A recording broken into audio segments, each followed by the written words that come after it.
વિસાવદર પેટા ચૂંટણીમાં આમ આદમી પાર્ટીના ઉમેદવાર ગોપાલ ઇટાલિયા આજકાલ ખૂબ જ ચર્ચામાં છે। ભાજપ અને કોંગ્રેસને બરોબર ટક્કર આપી રહ્યા છે। મિત્રો, ગોપાલ ઇટાલિયાનો પાવર જોતા એવું લાગી રહ્યું છે કે આ વખતે તેમની જીત પાકી છે। અમિત શાહ, હર્ષ સંઘવી અને પાટીલ સાહેબની ઊંઘ હરામ કરનાર ગોપાલ ઇટાલિયા ચૂંટણી પ્રચારમાં દિવસ રાત એક કરી રહ્યા છે। પરંતુ મિત્રો, તમે નોટિસ કર્યું હશે કે ગોપાલ ઇટાલિયા હંમેશા એકલા જ જોવા મળે છે। તેમને એક સુંદર પત્ની છે, છતાં તેમનું નામ ક્યાંય નથી આવતું। અહીં સુધી કે ચૂંટણીના એફિડેવિટમાં પણ તેમનું નામ એડ કરવામાં આવ્યું નથી, માત્ર હાઉસવાઈફ છે એ રીતે લખવામાં આવ્યું છે। ત્યારે મિત્રો, હવે સવાલ એ થાય છે કે ઇટાલિયા સાહેબ તેમની પત્નીને કેમ છુપાવીને રાખે છે? શું છે આ પાછળનું કારણ અને કોણ છે તેની પત્ની? હાલમાં શું કરે છે? તમે પણ જાણવા માગો છો ને? તો ધ્યાનથી વિડીયો અંત સુધી જરૂર જુઓ। શરૂઆત કરીએ તે પહેલાં એક લાઈક જરૂર કરજો।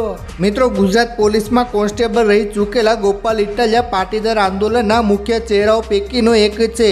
વર્ષ 2015માં હાર્દિક પટેલ સાથે મળીને ગુજરાતમાં પાટીદાર અનામત માટે આંદોલન ઊભું કર્યું અને ત્યારબાદ રાજકારણમાં ડગ માંડ્યું હતું। વર્ષ 2020માં આમ આદમી પાર્ટીની સાથે ગોપાલ ઇટાલિયાએ પોતાની રાજકીય સફર શરૂ કરી અને ઝડપથી પાર્ટીના ઉપાધ્યક્ષ તરીકે નિયુક્ત કરવામાં આવ્યા। આમ આદમી પાર્ટી જોઈન કર્યાના થોડા મહિનાઓ બાદ જ કેજરીવાલે ગોપાલ ઇટાલિયાને સંયોજક બનાવીને ગુજરાતમાં પાર્ટીની કમાન સોંપી હતી। બોટાદમાં થયો ઇટાલિયાનો જન્મ। મિત્રો, ઇટાલિયાનો જન્મ 21 જુલાઈ 1989ના રોજ ગુજરાતના બોટાદ જિલ્લામાં થયો હતો। તેમણે પોતાનો પ્રાથમિક અભ્યાસ ભાવનગર જિલ્લામાંથી કર્યો હતો। ત્યારબાદ ઇટાલિયા રાજનીતિ વિજ્ઞાનમાં ગુજરાત યુનિવર્સિટીમાંથી ગ્રેજ્યુએશન પૂર્ણ કર્યું અને ગુજરાત પોલીસમાં ભરતી થઈ ગયા।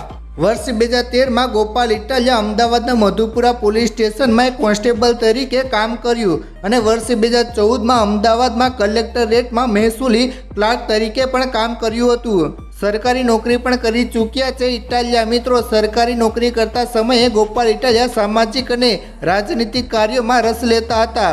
તેવામાં સરકારી નોકરીમાંથી હાંકી કઢાયા બાદ તે બેરોજગાર યુવાનો માટે રોજગારનો મુદ્દો ઉઠાવવાનો શરૂ કર્યો।